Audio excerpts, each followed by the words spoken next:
the room a little bit earlier. So I'm standing between you and home. I'm not sure that's a good place to be. But it's been a pleasure to be with you here today. And we're going to continue kind of the same thing that we were talking about earlier. How do we get further than we are right now? We've all been working really incredibly hard, diligently, to make things better for our patients and for ourselves, delivering that care. And we're going to talk about what I think is the absolute backbone to any kind of quality improvement work. Because sometimes I feel like this overburdened donkey. You have days like that? Maybe you have other days like this that you don't know what side's up. Or this guy. You got so many balls in the air. They're coming down, maybe one by one, or maybe all at the same time. And that often happens because we're taking on the world, we've got so much going on, we're trying to juggle all that. And we need to move past the model of one person doing it all, being responsible for it all, and being responsible and having to do it all, just one. I talk a lot to people, well, who's your whole department? I don't have a department, it's just me. How many of you there? Is it just you? Do you feel like a lone nut? The donkey, where it's all staff? So we're going to talk about some concepts and some practical stuff today about moving beyond that a little bit. To see if we can get you some support and some help. And one of those things, simply referred to as a portfolio, quality improvement portfolio. Have you ever heard that term? Kind of maybe, sort of. So it's a pool of the different efforts that are going on across your facility, either big or small, into a plan to pull those efforts. Whether your attempt to make care safe, make it timely, make it effective, efficient, equitable, and/or patient-centered. I need to talk higher. Okay. I need to forget that I have a mic. That's one of the things I noticed when I got to speak. When I don't have a mic, you can hear me a mile away. And when you have a mic, sorry. So what is the number one barrier? Is that especially in small facilities, there's just one person. That's what I hear when I ask folks, and my colleagues ask folks, it's just me. It's just me. I don't have the time. I've got so much stuff going on. It's just me. I'm the risk manager. I'm the EMR implementator. And the list goes on. So how do we spread the wealth? Because it's not a sustainable model. One person is not a sustainable model. If my cardiac surgery program relied just on the clin staff to ensure that we deliver care that we need to deliver 24/7, what happens on weekends and night shifts when I'm not there overlooking things? I gotta take time. You know, it's not a sustainable model. So what do we put in place to help that carry through? So that one person doesn't have to do it all. So it's not that we work harder. Can we possibly work any harder? I don't think we can. So how do we work better? What's our options? This is a little table stole from somewhere. I really liked it. Where the old way is everything is centralized. That's the one person model or one department model. A distributed model is where you have got the quality improvement department or whomever that is, there's one person, kind of keeping the 60,000-foot view, keeping everything organized and coordinated. But the work is distributed throughout the facility. So not just one person is doing it. So there's a hospital in New Mexico. It happens to be one of my states. Little tiny, out somewhere on the map, and they're really rural. And they noticed that we can't do it all. That's what they said. They said, wait a second, we didn't back up. What do you mean we can't do it all? Because they were thinking, oh, we can't take on all those tasks, all the collapses and the falls and the pressure ulcers. And they took a step back for a moment and they said, we need to listen to ourselves. We're saying that we can't induce harm, that we can't deliver excellent care, the care that needs to be delivered, evidence-based best practices, that we won't do that. Because that's what it means when you say, I can't work on all the applicable harm. That's what's being said. When your facility makes a decision, they say, we can't work on all those, we don't want to work on one. You're cutting yourself short in the community. And this New Mexico hospital was like, wow. When they thought about this is what we're saying. So how can we deliver the care that we want without going crazy and working 24/7, 365? And so they did things up. They got this portfolio together. They walked out what they were doing, and they bucketed stuff up. So they decided to try to get it simplified down. They were meeting weekly. 1 week they were looking at the in work, and they labeled this as their quality work. And the other week they were working on for measure work, i.e. reporting to those institutes, to things like JCO and CMS and that sort of thing. And they assigned project leaders to take these different bits and pieces on.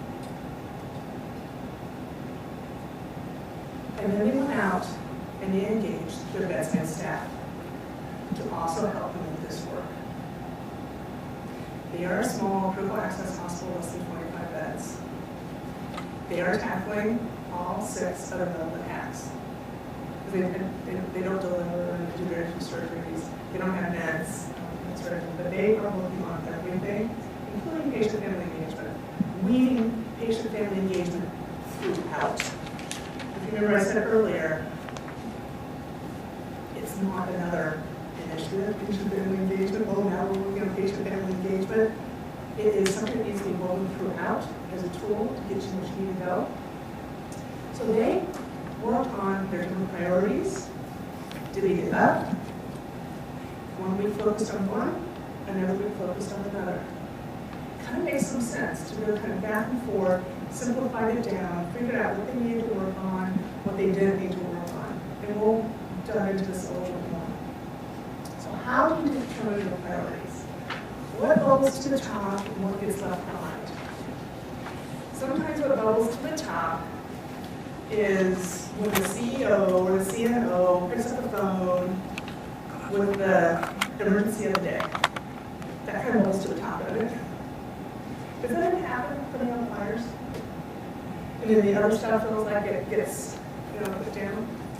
So how do we compensate that? How do we fit everything in?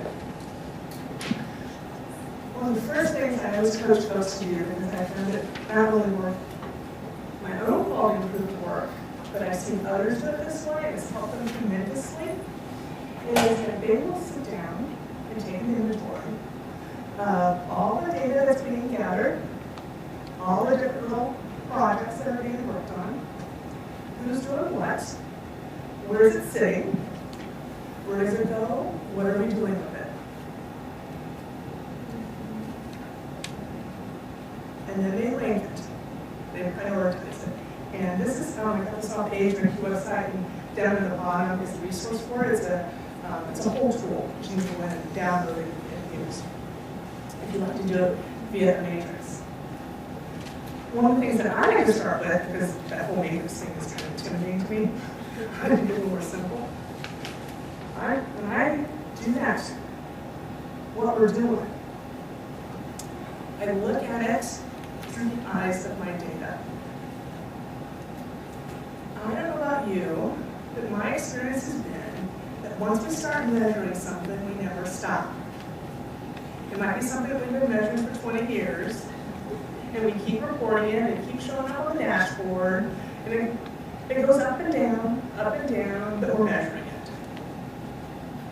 Why are we measuring it? Are we using that data? Sometimes we have to measure things because it's required to be reported on.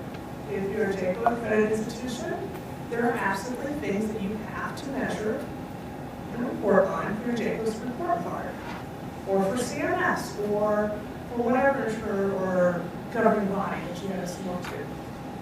Sometimes you can't get out of that. Then there are other things that someone decided we needed to measure, and they're no longer there, and it's no longer like even on anybody's radar, but we still, thank God, we still go out through the sheet, put the data in, and it's there. Why are we measuring stuff that we're not doing anything with the data? Because data becomes such a burden. That donkey earlier, data should not be a burden.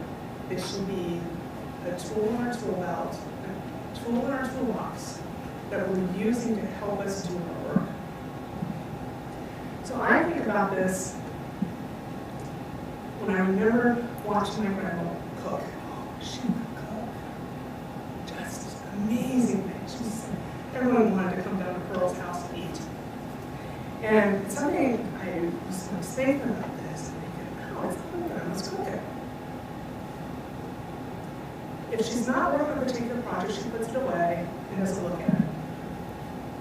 If she is cooking something up, there are things that are at the back of the stove that she will occasionally lift the lid and stir the pot, check on it, put the lid back on, and go back to the stuff that she has right in front of her that she's cooking on actively. And I like to put data in that framework. There are things like maybe I'm working on falls really intensely right now, so that's the pot at the front of the stove. Maybe clotting, we've been working on for a while, we've had great success with, that goes to the back of the stove. I take the lid off, I check to see how we doing, are we still where we want to be?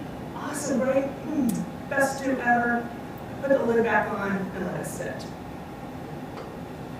Because we don't often, if I'm doing X on clotting, our rate's down in the 0 zone, we got 90% compliance on our bundle, clotting bundle.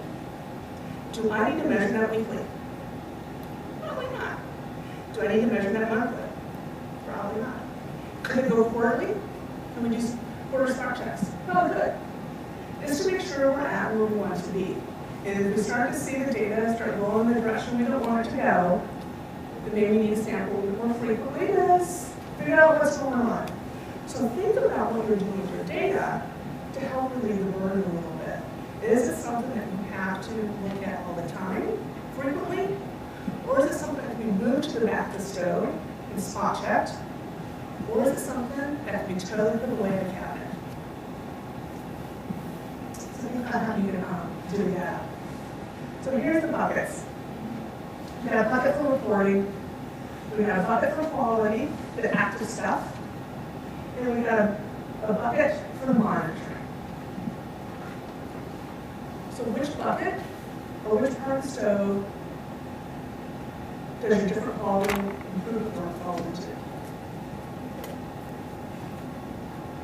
Does everything feel like it's up and reporting and active?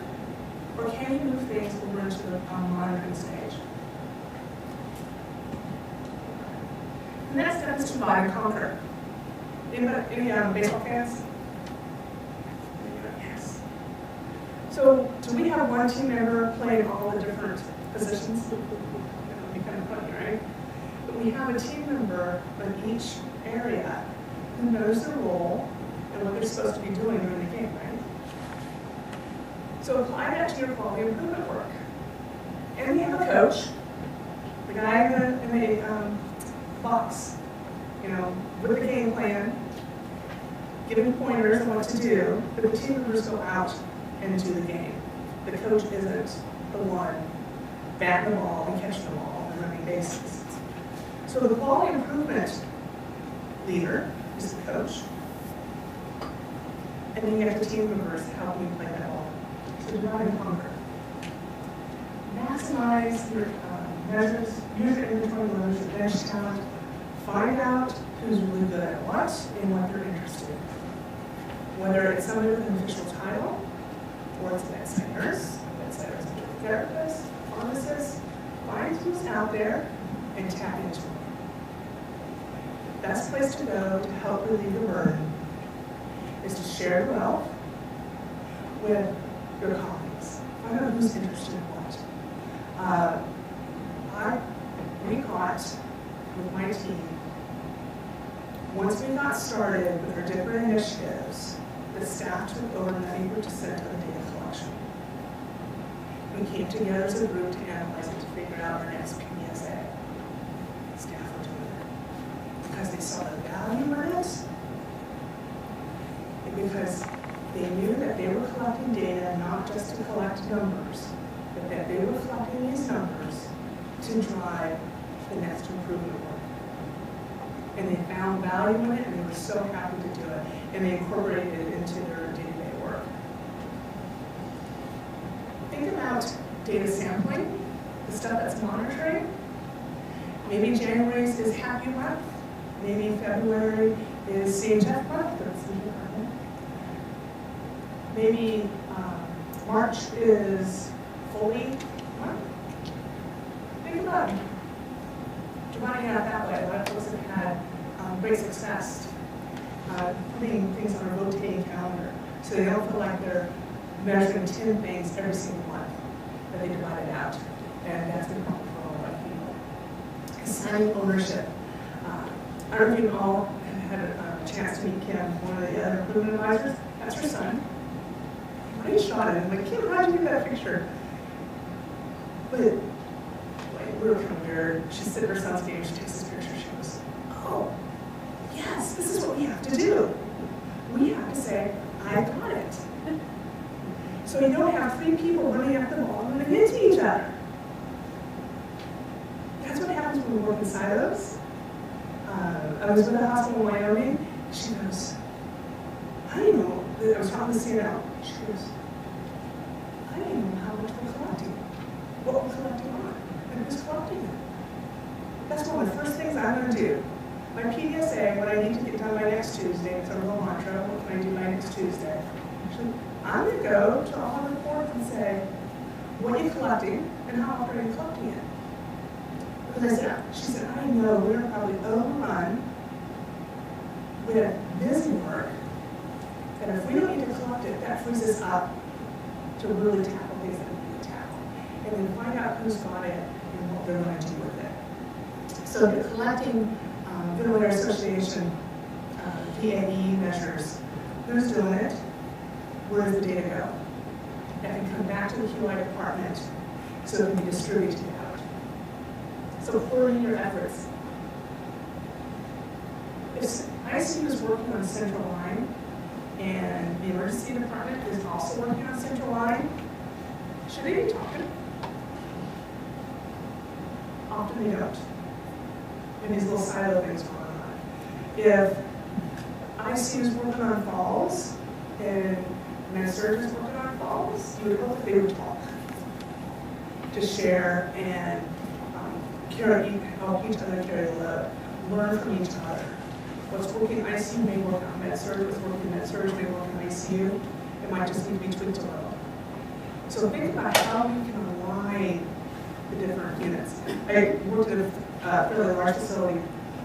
We had 2 different med-surg units working on bedside recording.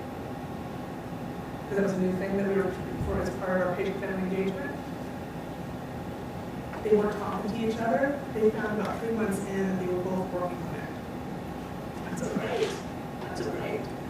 Could they have shared the load and really come up with a process that worked really well? They could. And so they kind of started over again. Which is just amazing to me that we're not talking to each other. So how can you combine and coordinate your efforts so we're all not reinventing the wheel? Because so many of these initiatives that we're working on touch each other. If you're working on falls, you kind of got to work on adverse drug events. If you're working on readmissions, you also kind of got to work on adverse drug events. Almost a third of readmissions can be traced back to drugs, to meds.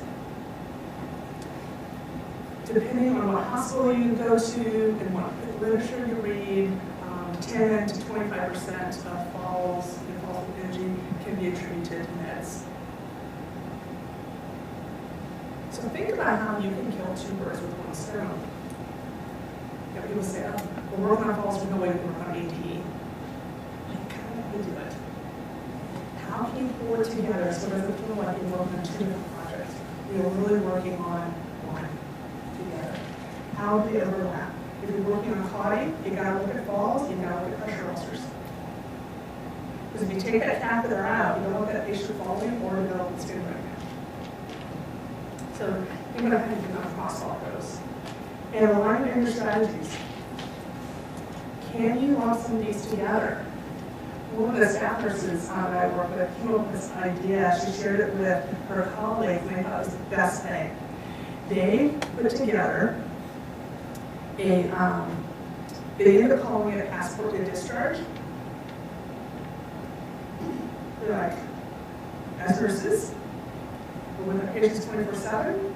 We're in a great position to ensure that these patients are leaving us in the best possible way as quickly as possible. We want to get them out of here. We don't want to cause harm, and we want to get them home. We don't want to forget to do something. So they cooked up this passport to discharge, and every single day, at least twice a shift, when the chargers would do rounds, they would go through the list.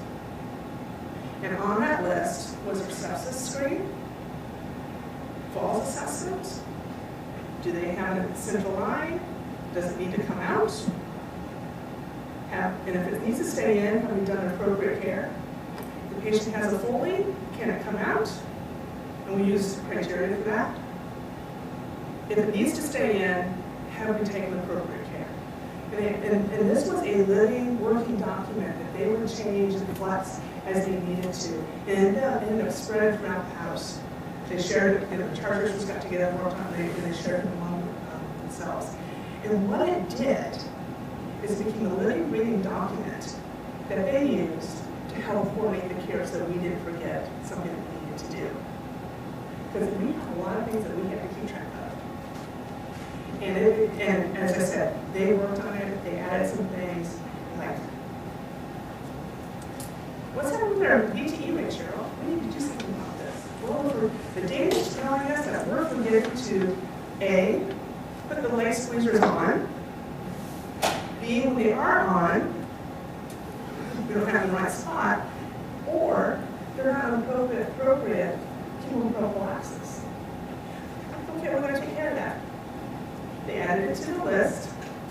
The question was, patients should have either mechanical or chemo or both prophylaxis. If they don't have it, how are we going to get it? So it was great. Stroke compliance went up and the VTE went down. So little things like that. Brainstorm with your staff champions. They came up with that on their own. How can we make this easier? We have got to follow the CDC guidelines when we put in a central line. How are we going to make it easy for ourselves to do that? We have got to get the catheters out, whether it's a central line catheter or a Foley catheter. How are we going to make it easy for ourselves to do that? In my experience, when I was a staff nurse, I didn't like to see it either. Here's the policy. It's a really nice one. It's about 5 pages long. I want you to read it, sign it off, and then we'll do it. And we wonder why we didn't get very far with staff. It's a much different picture when you engage your staff and say, look, I have this many catheter associated UTIs. This is what's happening with our patients. These are the things that we need to do to prevent this infection from happening. How can we make this work? And you start doing little PSAs, little small tests of change. Next thing you know, it's gone throughout the house, and you're starting to see reap the benefits of less catheter days and less infections. And think about how, again, how these touch each other, and where in your current work process can you add this, so you don't have to create something new. The charge nurses were already going around once a shift to get reports on all the patients. Did I need them to make additional rounds just to make for our quality initiatives? No. We incorporated into the work that they were already doing. We also looked at what we could take away. You know, were they doing rounds and stuff that we really didn't need them to do that somebody else could do? And to try to make life easier. And they have the answers. They'll know the barriers. They'll go, oh, that's a great idea, but it won't work. We got to do it this way. So think about engaging them. Because they are the Cavalry, I really see them as coming to the rescue when getting stuck or getting just so far in our quality improvement efforts that they can come in and really have some great ideas on how to make things work. So how do we get them to come alongside us? How do we get them to engage? People go, well, what does engagement look like? So 3 pictures of engagement. It happens to be staff that I worked with. This picture over here, Mia Brad. She's so much energy and really wanted to jump in. She goes, I really want to work on stuff that I don't know where to start. Oh, have I got something for you? To give an opportunity. She was someone who's just waiting to be asked. She had interest but didn't know how to express that interest. We got 2 gals behind her, we got in the suit. She's our chief operational officer, and the other gal with her is the charge nurse out there in that search for. And they're doing, we were doing rounds at the picture. She was actually one of our COO wanted to know, hey, I've heard about this checklist that's working so well. This is the unit we piloted on. She goes, can I see it? And that charge nurse was so proud of the work we had done and how we had been able to move the dots. She was glowing as she was talking with our COO and saying, look what we've done. It was fantastic. In the middle of some ICU staff that basically our ICU had become so engaged because they had found the rationale and the value that they lead the improvement efforts. They got us clinics back, they come along, big picture, but they really do the nitty-gritty in that oxidative function. The docs are in the corner. We've been working on sepsis. I don't know how many of you guys have been working on reducing your sepsis mortality and whether the volume you put the line in. I couldn't figure out why the ER docs didn't put lines in. Or they put them down here. You're not supposed to put them down here. Actually, you have to. You're supposed to put them up here. I'm like, what is going on? So the gal back there holding the cup, she's one of the ER docs, and I'm like, Corinne, what's going on? And she ended up being one of my biggest champions down in PD. She said, I bet they're not comfortable. And they're not going to tell you that because they're theirs. I'm going to go ask them to tell me. That's how we found out that they were afraid that if they stuck a patient up here, they'd drop a lung, and all sorts of bad things happen. And that's why they were very resistant about putting the lines in to begin with, and in the right spot. So Karen asked them, well, how can we help you get there? Because they were trying to come along to see that volume could make a big difference because a few of their other colleagues had no compunction about putting lines in. And they're starting to see the benefit. And they said, well, if we get some practice, you need to show us. I'm like, oh, the opportunity. So I had docs teaching docs. We got a couple dummies. And so we got docs, their colleagues, not something outside, but their colleagues. The guy showing their, he's one of our cardiothoracic surgeons. He could put them in blindly, he does it all the time. Just sit there in a non-threatening chum to chum way. Hey, let me show you a couple of tricks that I do to make sure I don't drop the ball. It was amazing. We went from like about 10% line insertion to about 80%, just at one level. Yeah, and supporting them through the process. So think about those that you work with. What is their vision? Are they putting a brick on top of each other? Just getting through the day, doing what they have to do, checking the list? Or are they putting brick on top of each other because they're building the west wall of the church? Or are they building the cathedral?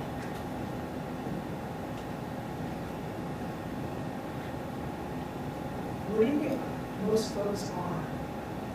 Are we back here just putting the brick on top of the brick? Are they building the wall? Or are they building the cathedral? Hopefully there's somewhere between the wall and the cathedral that what they do matters. That we're asking them to complete this insertion checklist, not just to do a piece of paper and documentation, but to use it as a tool to help us remember all the things that we need to do to help ensure that this patient doesn't get an infection. So what's the mission? There's a book that's got this in it. And I've got the reference later on if you want to get up and read it. Then they call it 4 minutes of engagement. I would retitle this as the way we always do things, or the way that we've always done things, to expect engagement. So showing the evidence is sufficient. If I come to my ER docs with a stack of sepsis literature showing the benefits of dropping lines and sinking volume that is going to be beneficial to the patient, will that work? No, it's not going to get them all on board. But we seem to think that if I just give them enough information, it will spur action.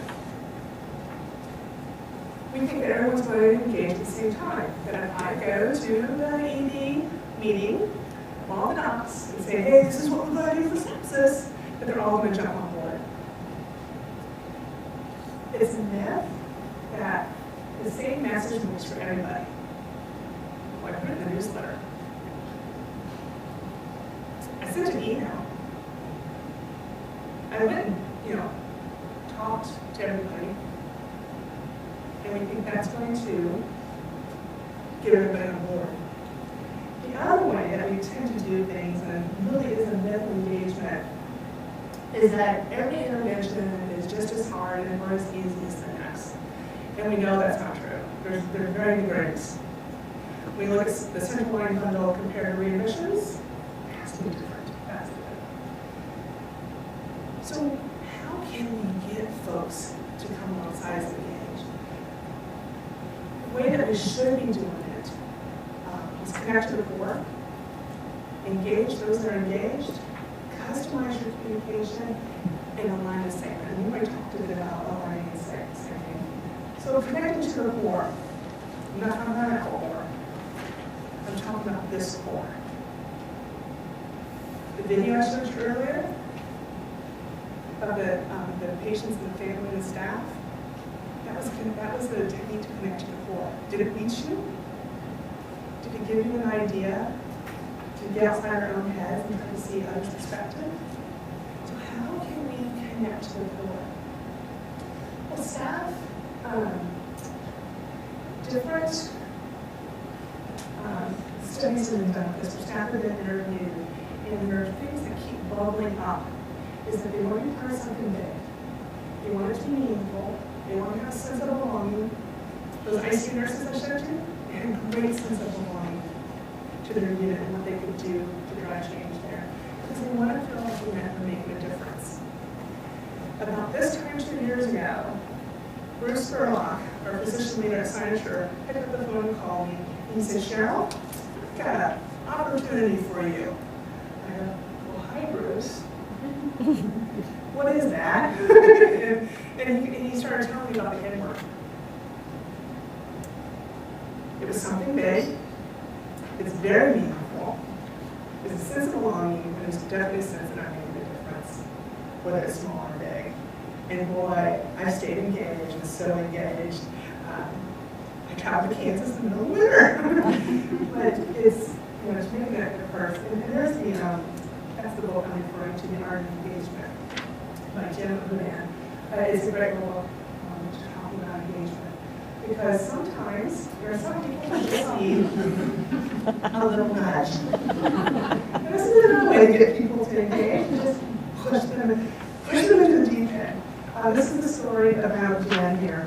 I've known Jen for maybe about 12 years now. I first met her as she interviewed as a brand new grad to apply for a critical care new grad program. I was very impressed with her.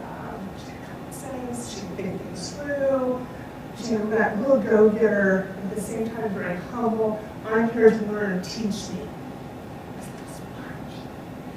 And so I got to know her really well, as I helped shepherd and guide her through her critical care orientation to our step-down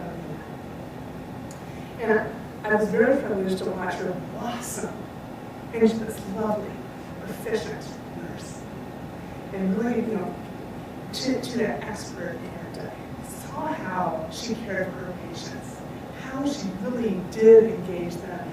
And I started giving her the next round of newbies. She goes, I don't know if I can freestyle. Honey, you got it down. We're going to do it together. And she goes, okay, I'll try it. She loved it.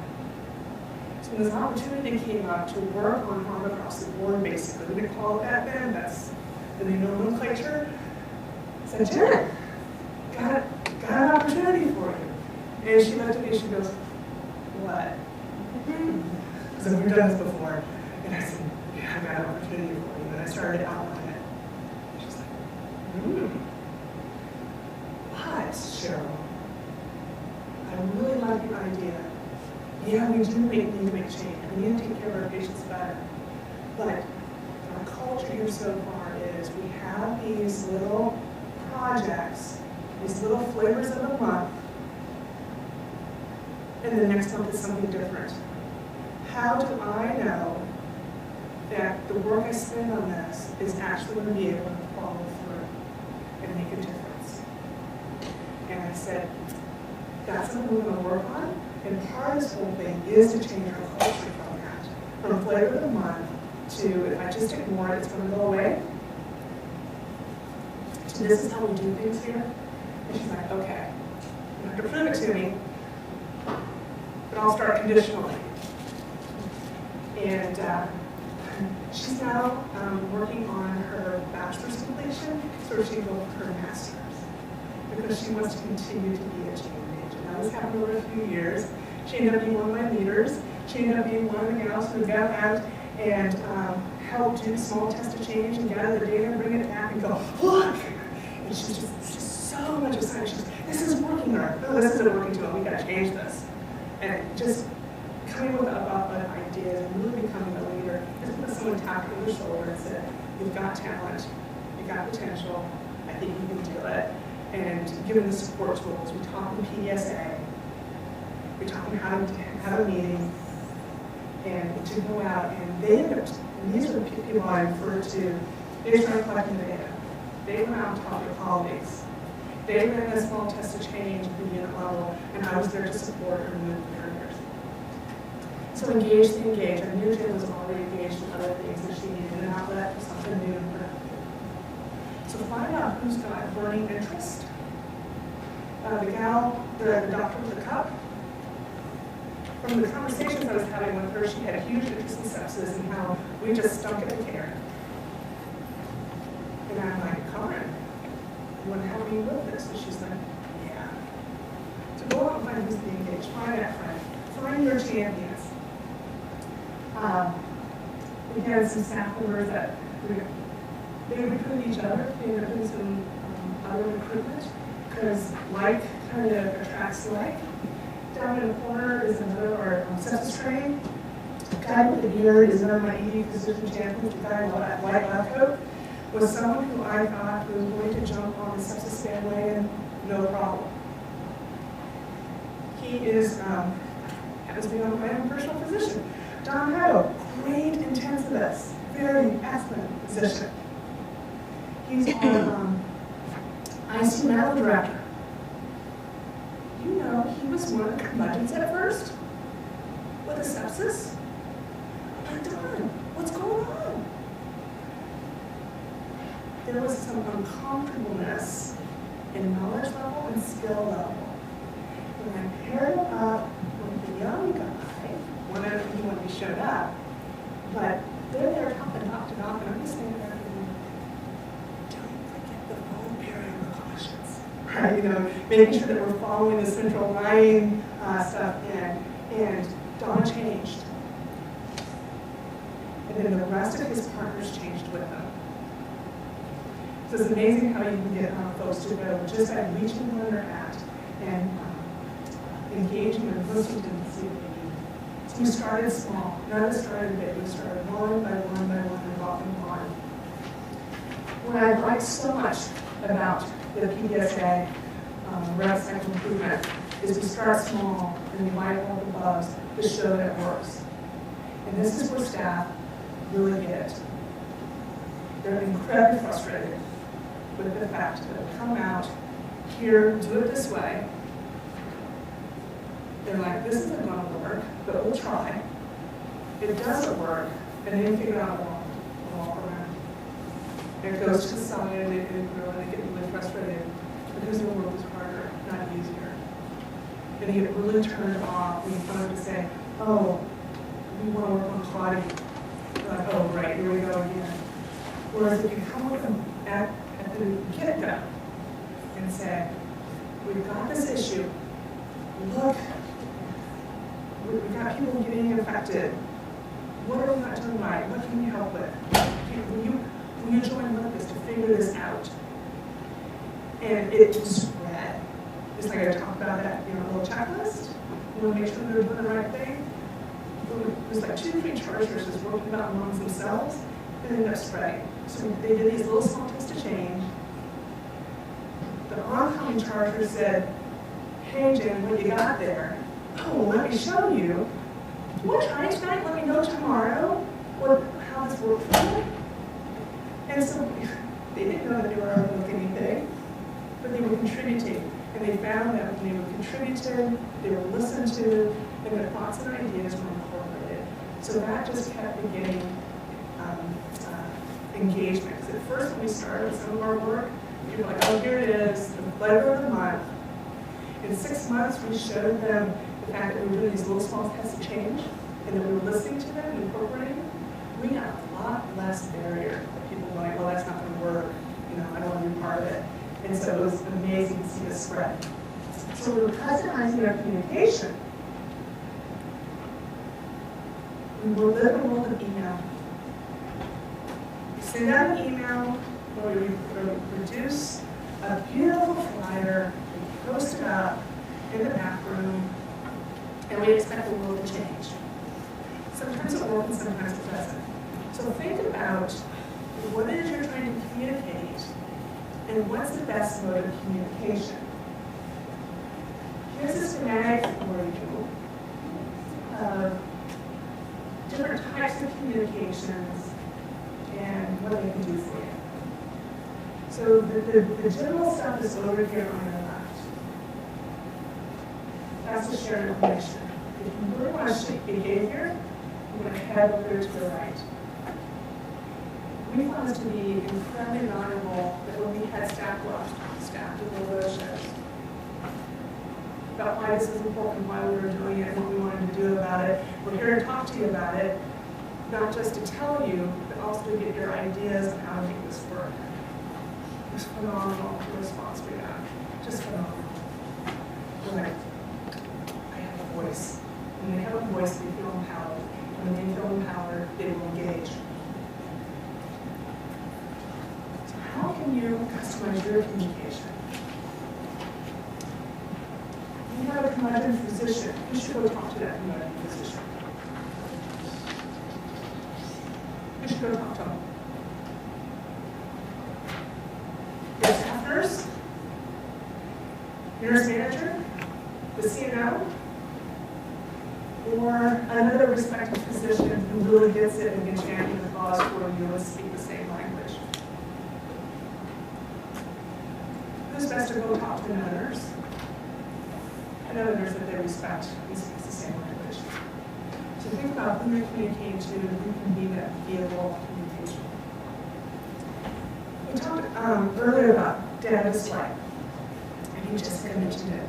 And data can be a way to gauge. One of the tools in the toolbox for engagement. How meaningful is this? To post this up on the unit and to have your nursing staff, your respiratory therapists to come out and let us know, oh, okay. It kind of gives you some information. But what about this? In August, 4 infants were electively delivered prior to 39 weeks gestation and were transferred to NICU. In August, 4 infants were electively separated from their moms, developed breastfeeding issues, and had longer length of stay, and hyperuremia, etc.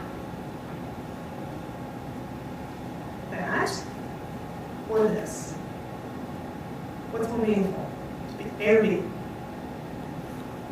B? It makes it personal, so we're talking about connecting to the core, customizing the communication, all wrapped up here. Here's another one. It's not bad to use red charts, but you wanted to tell a story. So that we're not collecting data just for data's sake. This is the feedback that my staff really enjoy. How are we doing? This was our baseline. We did some interventions, some training, some process changes. Now look where we're at. I saw this from Kitty up in St. Louis in Montana. This is such a great way. They're actively working on falls, and made some great strides. And she had gone into the break room, posted a red chart, and posted this. Turned around and stopped in some mailboxes, and 2 nurses' aides walked into the break room.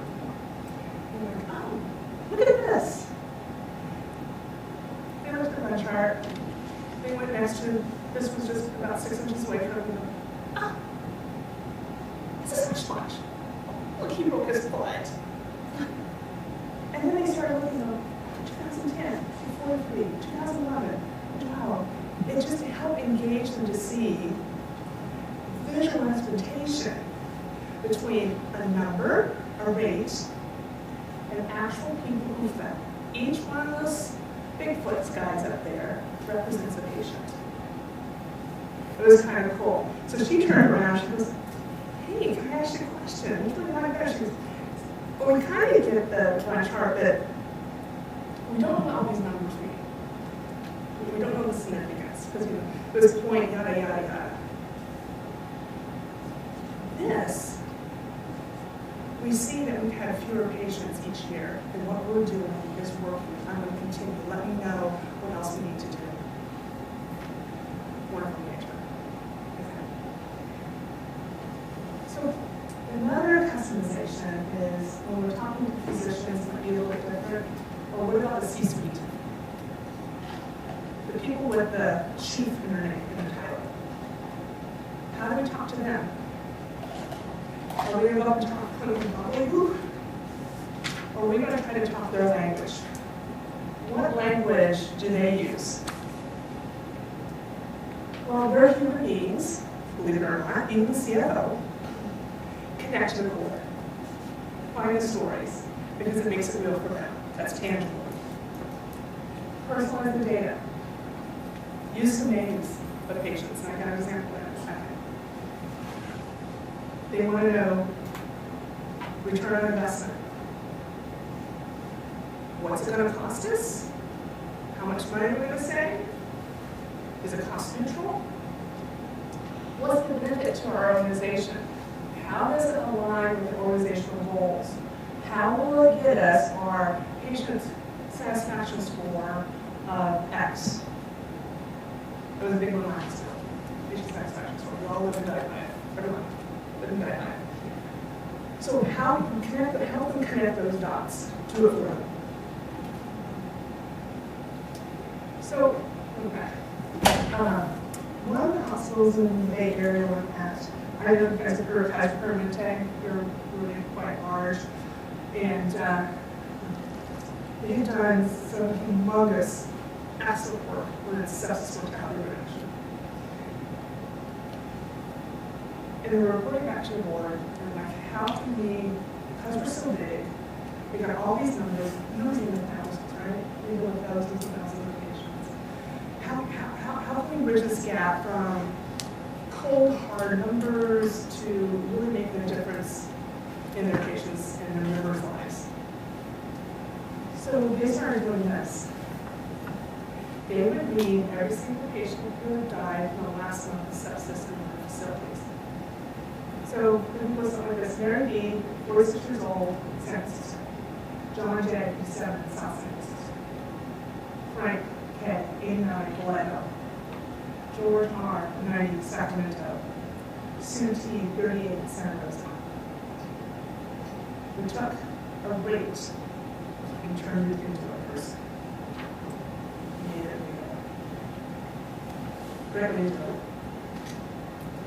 It's a very sticky way for a message to customize a message.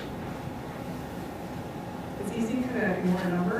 Oh, we had our sepsis rate is 18.2, yada, yada, yada. But then to see actual people with a very statistics with. Nasty message, a reminder up. Oh, that was so cute. How do you exfoliate today? You know, it's become wallpaper. And it's so often to remind people about it, stick something like that. You know, the store. And we talked earlier about a lady was saying that staff get this to be meant to be meaningful work. They can tell you where your low-hanging fruit is. They'll let you know what's possibly possible. And sometimes I push back on that. That's my job. And they say, oh, we can't. I go, are you sure? Let's think about this. And trying to get them outside this and open their blinders up. Show them examples from other hospitals that have been able to do it. And they're going to come up and like, oh, well, they're bigger than us. Or our patient population is different. They're older. We can't possibly do this. And I say, my job as a leader, push them a little bit outside of the comfort zones, changes are comfortable, to say, are you going to let that stop us? And I also try a little trick of some healthy competition. Well, wouldn't that be so much greater if we have these other different, maybe inner barriers, and we're still able to accomplish dropping our sepsis rate down below the national benchmark? Wouldn't that be great? There starts some thinking. So again, customizing communication, I know where they're at, we're looking at this. Now I know this slide was in there earlier. I put it in the second time and repeat for a reason. Because this is where you got to start. This is the backbone. Go to the front line. Get them to come with you.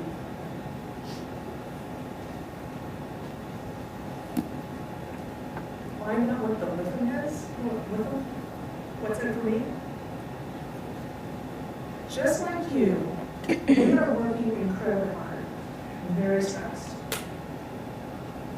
And we may hear, oh, we got to get our patient stats up. Oh, we've got to drop our falls rate. Oh, our pressure ulcers is out of control. They hear more work. I can't possibly do any more. I'm running full tilt. I can barely pee once a shift. This is what they're hearing. So how can we make it easier? I don't know because I'm not at the bedside. Even as a clinical specialist, when I was in the hospital doing rounds, I was no longer doing shift work. I'm different. I need to find out from someone who's actually doing it right then and now to help me with this. And to go to them, how can we make it easier? How can we make your work more efficient? They'll tell you the waste. If I'm putting a central line in, why do I have to go to 3 different closets to get what I need? Can I go to one and take the packet with me? So they're time efficient. Because they want to see results. One of the next years, I saw a picture earlier, Eileen, she goes, we do these RCAs. We know things happen here, but we never hear back. We are losing a lot of things that we could do and find out. I said, yeah, you're right. Why aren't we sharing that data that we learned? Learning's data. Why aren't we sharing that amongst ourselves? We don't need to know the particulars because RCAs, root cause analysis are kind of protected, but we can take the learnings out that if this floor over here had a med error, could it potentially be replicated in ED or ICU or PACU, or it potentially could. So if there's been something over here that we need to change, we need to change what we're doing too. So breaking down these barriers and putting them together, we'll find that we're working and missing them. So here's the buckets. We're going to look at them slightly different. Before we looked at them as reporting, quality that we're acutely working on, and quality that we're monitoring. It's a little different. Another way to align the segment is to look at service, outcome, and cost. And what buckets they fall into, and that also helps them prioritize what they're doing. So the 4 rules of engagement. Connect to the core, find out what matters, get to the heart, connect the mind and heart, connect the data, connect that 10 studies with what's going on in our facility. Engage, find out who's already a friend, and what their interests are, and how they can all want to do. Customize that communication. Not one size fits all. If there ever was no hurt happen. Align segment. Work more efficiently, not harder. Find out what you can let go, what can you push to the back of the stove, what needs constant stirring right now. We know that one of the biggest things to drive improvement is that staff engagement. And by staff, it's physician, nurses, respiratory therapists, pharmacists, housekeeper, being on board helps. And if they can't come to you, go to them. Every unit, every workflow has its ebb and flow. Find out what that is. For us, it was about 10:30 in the ICU. So we can have a quick huddle. It was something that we were working on and say, hey, what's working about this, what's not, what should we do differently? Can we do it? Can we test that this afternoon? Find out the workflow. Because this all comes together. My mantra, make it meaningful, make it easy, make it safe. They have to feel safe, give you their ideas. And that comes from listening and taking time to be with them. Something I call FaceTime is for them, making the relationship connecting to their floor. Make it easy for them, hear them, to make it more efficient, not harder, and make it meaningful. That's why I like to share data. Whether it's an annotated run chart where we got it up here, we go, intervention 1, this is what we did, intervention 2, this is what we did, and look how it's going. Or it's a Scottish chart. Or it's a picture of babies. Maybe 4 babies that were delivered electively, and what happened to them. Communication, very meaningful. So I want to leave you with a little picture of California. This is what I have to go back to. And it's my dog. Sorry, I'm remembering not the dog. That's Boots. I took the little stay vacation about an hour up from the coast for me. And in the San Francisco Bay Area. About an hour and a half more, this little town called Stinson Beach, just right on the beach. And it has like 3 or 4 restaurants, a little teeny tiny grocery store, and I think the next gas station is like 2 towns over. So it's a little tiny spot. I think there's maybe 1,000 full-time residents at that. It's very, very small. I think that's being generous. And we got a little tiny house on the beach, and we moved out there.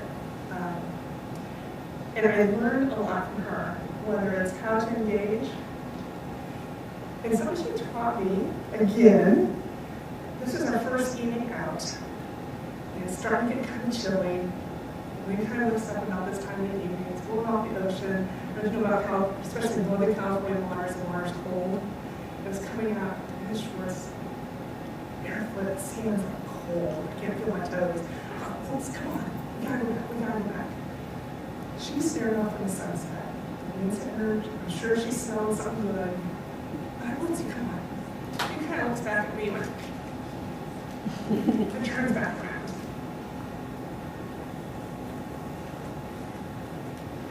Yeah, she's right. I need to pause and just pay attention and listen to what's out here and enjoy the moment and celebrate this moment with her. There are very many of them sometimes, it feels like. Where we could go so quickly. And once I gave her a little bit more time, I said, Niece, let's go. She turned around and followed me back to our little cabin. And I learned that with engagement and I listened to staff, give them an opportunity to work the fire anywhere. The fire to the next initiative, the next level of what that we're trying to make, not the focus of the line, but how we do things here. So, I want to say thank you for having me today. Jessica's here too from the Hidden, and happy holidays, Merry Christmas. Any questions come up, I'm available, drop me a line, pick up the phone, give me a call. Thank you very much for being here today. And if you have any questions, we got some time. Yeah. Where can we get your checklist that you put together so nicely? Are you willing to share it? Oh, yeah, yeah.